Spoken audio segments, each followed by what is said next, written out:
The Farmers Union booth was bustling and buzzing when Secretary Tom Vilsack, the man who heads the USDA, stopped by. No better way to show them Minnesota agriculture than here at our state fair. And and he's not just secretary, he's a member of the president's cabinet and has his ear, and that's very important. Vilsack, in his second stint as Secretary of Agriculture, sampled fried green tomato BLT and a pork schnitzel sandwich. For whatever reason, my staff did not get me to the Minnesota Pie venue. Next stop, the Minnesota Farm Bureau shed for some conversations about what farmers need to get through the drought and inflation. Vilsack's visit coincided with an announcement that hundreds of millions of dollars in federal aid is headed to Minnesota farm country over the next decade to help with supply chain issues.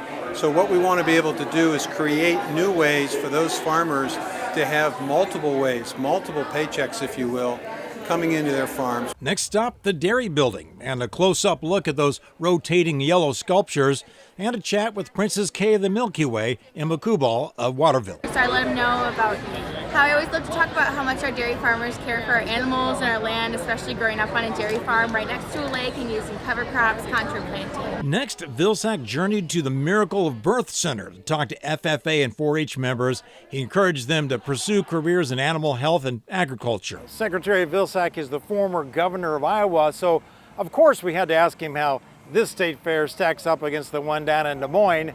And as a politician, of course, he had to do the diplomatic thing and say they're all good.